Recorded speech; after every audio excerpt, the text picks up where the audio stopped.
Di akhir garis jam 3, dunia ini tak lagi milik manusia. Terletak jauh dari hiruk-pikuk kota, di puncak bukit yang selalu diselimuti kabut tipis, berdiri sebuah rumah tua. Rumah itu tampak usang dan tak terawat, dengan cat dinding yang mengelupas dan jendela-jendela yang tampak kosong seperti mata tanpa pupil. Pepohonan tua dan ranting-ranting kering melingkari bangunan itu, menciptakan siluet menyeramkan terutama saat senja mulai merayap. Angin yang bertiup melalui celah-celah dinding rumah menghasilkan suara-suara aneh yang terdengar seperti bisikan lirih atau orangan kesakitan. Masyarakat sekitar jarang sekali ada yang berani mendekat ke rumah itu setelah matahari terbenam. Cerita-cerita tentang kejadian mengerikan dan arwah penasaran telah lama menjadi bagian dari legenda setempat. Adalah Arya, seorang pemuda berusia 25 tahun yang memiliki ketertarikan besar pada hal-hal mistis dan sejarah yang tersembunyi. Ia baru saja pindah ke sebuah kota di kaki bukit untuk mencari ketenangan dari kehidupan kota yang padat. Ketika Arya pertama kali melihat rumah tua di bukit berkabut itu dari kejauhan,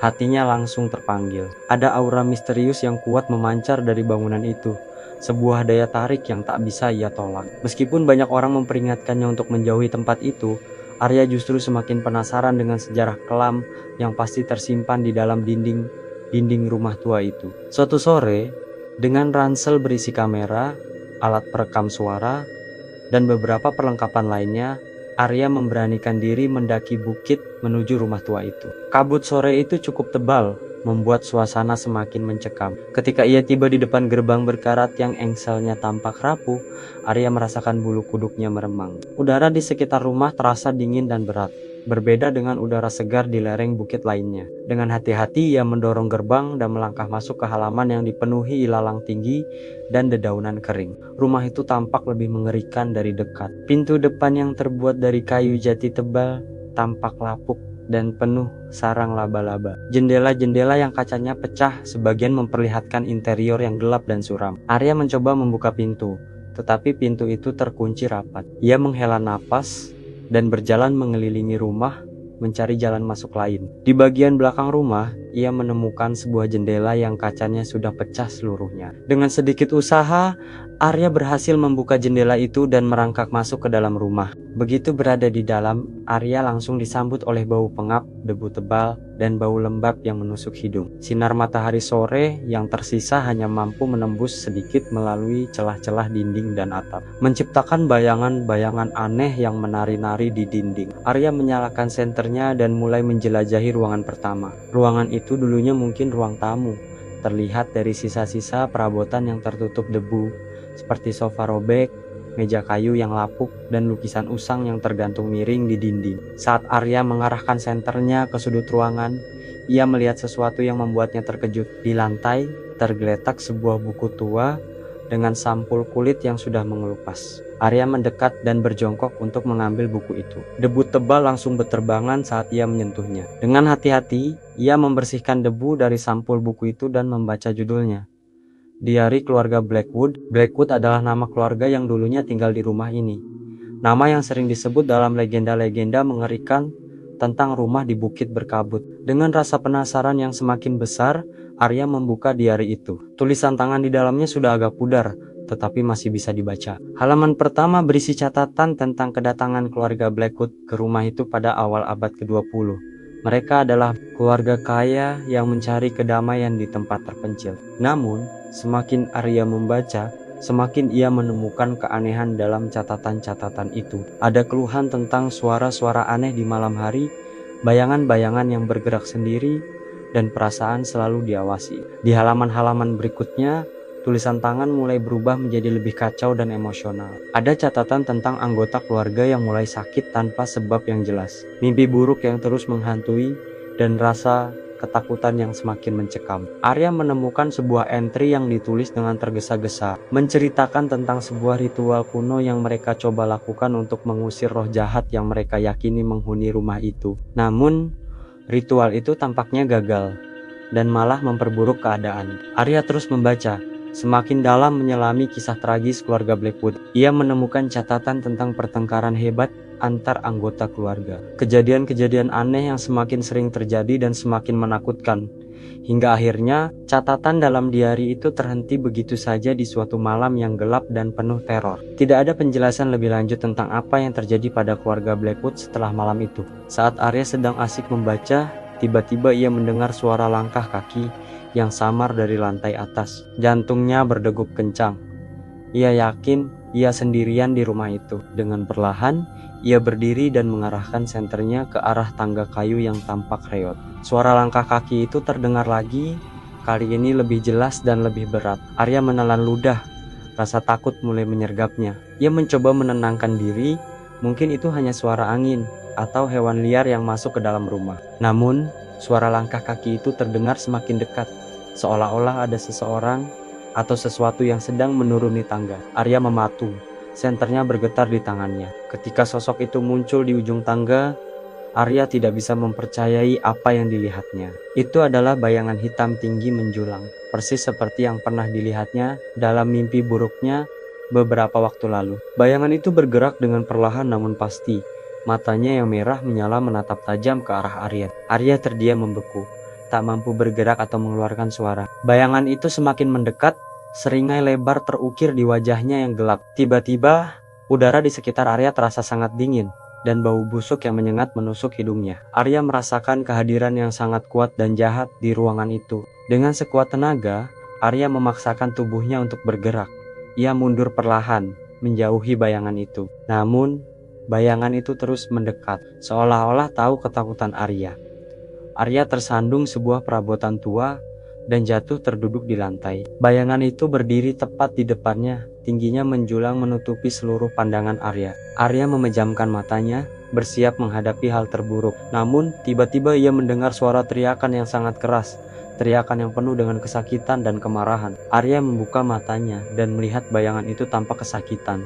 Tubuhnya bergetar hebat. Dari arah lain ruangan, muncul cahaya putih yang menyilaukan. Cahaya itu semakin terang dan semakin mendekat ke arah bayangan hitam itu. Bayangan hitam itu meraung kesakitan dan berusaha untuk menghindar dari cahaya itu. Tetapi cahaya itu terus mengejarnya. Akhirnya cahaya itu menyentuh bayangan hitam itu, dan dalam sekejap bayangan itu menghilang, meninggalkan bau hangus yang menyengat. Cahaya putih itu kemudian perlahan meredup dan menghilang sepenuhnya, meninggalkan Arya yang masih terduduk lemas di lantai. Setelah beberapa saat, Arya memberanikan diri untuk berdiri. Ia merasa bingung dan ketakutan, tetapi juga lega karena ancaman itu tampak menghilang. Ia melihat sekeliling ruangan, mencari sumber cahaya putih tadi, tetapi tidak menemukan apapun. Ia kemudian teringat pada diari keluarga Blackwood yang masih berada di tangannya. Mungkin diari itu memiliki jawaban atas apa yang baru saja terjadi. Arya kembali membaca diari itu, mencari petunjuk tentang ritual yang pernah dilakukan keluarga Blackwood. Ia menemukan sebuah halaman yang menceritakan tentang sebuah jimat kuno yang mereka gunakan dalam ritual tersebut. Sebuah jimat yang konon memiliki kekuatan untuk mengusir roh jahat. Namun, catatan itu juga menyebutkan bahwa jimat itu hilang sebelum ritual selesai dilakukan. Tiba-tiba, Arya merasakan sesuatu yang dingin menyentuh tangannya. Ia terkejut dan melihat ke bawah. Di lantai, tepat di sampingnya, tergeletak sebuah jimat kuno yang terbuat dari kayu hitam dengan ukiran-ukiran aneh di permukaannya. Jimat itu terasa dingin saat disentuh, tetapi Arya merasakan adanya energi yang kuat memancar darinya. Arya menduga bahwa jimat inilah yang mungkin telah menyelamatkannya dari bayangan hitam tadi. Mungkin arwah pelindung rumah ini atau bahkan salah satu anggota keluarga Blackwood yang baik hati telah menggunakan jimat itu untuk mengusir roh jahat tersebut. Meskipun masih banyak misteri yang belum terpecahkan, Arya merasa bahwa ia telah mengalami sesuatu yang luar biasa di rumah tua di bukit berkabut itu. Ia memutuskan untuk kembali ke rumahnya dan mempelajari lebih lanjut tentang sejarah keluarga Blackwood dan jimat kuno yang ditemukannya. Ia yakin bahwa cerita tentang rumah tua itu masih jauh dari selesai, dan mungkin saja ia akan kembali lagi ke sana suatu hari nanti untuk mengungkap semua rahasia yang tersembunyi di dalam dinding-dindingnya yang usang. Setelah kembali ke rumahnya, Arya tidak bisa tidur. Pikirannya terus berputar pada diari keluarga Blackwood dan jimat kuno yang ia temukan. Malam itu, ia menyalakan lampu meja dan mulai memeriksa jimat itu lebih detail. Terbuat dari kayu hitam yang keras. Jimat itu diukir dengan simbol-simbol aneh yang tampak seperti perpaduan antara huruf kuno dan lambang bintang. Arya merasa getaran energi yang kuat dari jimat itu, seolah-olah jimat itu hidup. Ia memutuskan untuk mencari tahu lebih dalam tentang simbol tersebut. Selama beberapa hari berikutnya, Arya menghabiskan waktunya di perpustakaan mencari referensi tentang sejarah lokal dan simbol-simbol kuno. Namun, pencariannya tidak membuahkan hasil. Ia mulai frustrasi hingga akhirnya ia teringat pada sebuah toko antik kecil yang ia lewati di pusat kota. Pemilik toko itu seorang kakek tua yang ramah bernama Pak Budi. Dikenal memiliki pengetahuan luas tentang benda-benda kuno. Arya membawa jimat itu ke toko Pak Budi. Begitu melihat jimat itu, mata Pak Budi langsung membesar. "Dari mana kamu dapat ini, Nak?" tanyanya dengan nada suara yang bergetar. Arya menceritakan kisahnya tentang rumah tua di Bukit Berkabut dan diari keluarga Blackwood. Pak Budi mendengarkan dengan saksama, sesekali menganggukkan kepalanya. Setelah Arya selesai bercerita, Pak Budi menjelaskan bahwa jimat itu adalah jimat penjaga kematian, atau dalam bahasa kuno disebut gema arwah. Jimat ini dibuat oleh seorang dukun sakti ratusan tahun lalu untuk melindungi sebuah keluarga dari ancaman roh jahat yang sangat kuat. Namun jimat itu memiliki kelemahan. Ia hanya berfungsi jika diaktifkan oleh keturunan langsung dari keluarga yang membuatnya. "Jadi roh jahat yang kamu lihat itu adalah yang dikendalikan oleh Tuan Blackwood?" tanya Arya. "Benar. Roh itu mengikat Tuan Blackwood dan keluarganya, membuatnya menjadi penjaga di rumah itu," jawab Pak Budi. "Dan jimat itu ia disembunyikan oleh salah satu anggota keluarga yang menolak bergabung dengan Tuan Blackwood. Mungkin arwahnya yang membantumu." Pak Budi mengatakan ada satu cara untuk menghentikan roh jahat Tuan Blackwood, yaitu dengan mengaktifkan jimat itu di tempat di mana Tuan Blackwood membuat perjanjian dengan roh jahat. Tempat itu berada di ruang bawah tanah rumah tua. Namun untuk mengaktifkannya, mereka membutuhkan darah dari keturunan keluarga Blackwood. Arya teringat pada foto keluarga Blackwood yang ia temukan di diari dan menyadari bahwa ia tidak memiliki cara untuk menemukan keturunan mereka. Di tengah kebingungan, Pak Budi menceritakan sebuah rahasia. Jimat ini juga bisa diaktifkan oleh orang lain, dengan syarat orang itu harus rela mengorbankan satu bagian dari tubuhnya dan menggantikannya dengan darah. "Tapi ini sangat berbahaya, Nak. Jika gagal, nyawa taruhannya," kata Pak Budi memperingatkan. Arya terdiam. Ia tahu risikonya, namun ia merasa memiliki tanggung jawab untuk mengakhiri teror di rumah itu. Ia tahu ia harus kembali. Misi kembali ke rumah tua. Dengan berbekal informasi dari Pak Budi, Arya kembali ke rumah tua di Bukit Berkabut. Kali ini ia datang dengan persiapan yang lebih matang. Malam itu, ia masuk ke dalam rumah. Suasana terasa lebih mencekam, seolah-olah roh jahat Tuan Blackwood sudah menunggunya. Arya mencari ruang bawah tanah yang dimaksud Pak Budi. Ia menemukannya di bawah tangga, tersembunyi di balik sebuah karpet usang. Ia membuka pintu dan turun ke dalam kegelapan. Di sana ia menemukan sebuah altar batu dengan simbol-simbol yang sama dengan yang ada di jimat. Saat Arya meletakkan jimat itu di atas altar, bayangan hitam Tuan Blackwood muncul. Bayangan itu sangat marah, suaranya menggelegar dan memenuhi ruangan.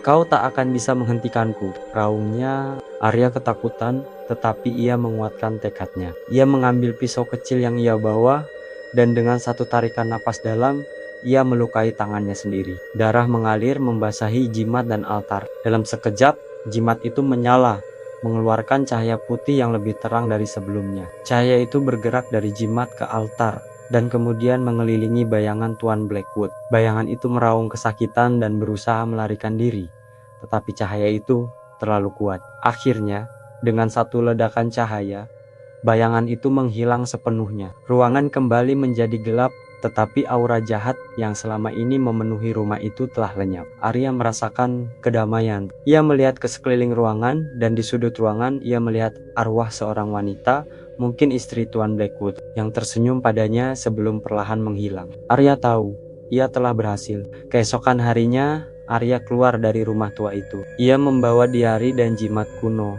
dan menceritakan kisahnya kepada Pak Budi bersama-sama. Mereka memutuskan untuk menutup rapat rumah itu dan menjaga jimat tersebut agar tidak jatuh ke tangan yang salah. Arya tidak lagi melihat bayangan hitam, dan cerita tentang rumah tua di Bukit Berkabut menjadi legenda yang berakhir bahagia. Jika kalian menyukai kisah ini dan berani menghadapi misteri-misteri lain yang tak kalah seram, pastikan untuk subscribe ke channel ini dan nyalakan lonceng notifikasinya. Dengan begitu, kalian tidak akan ketinggalan cerita horor kami berikutnya. Jangan lupa juga untuk bagikan pendapat kalian tentang kisah Arya di kolom komentar di bawah. Sampai jumpa di kisah mencekam berikutnya.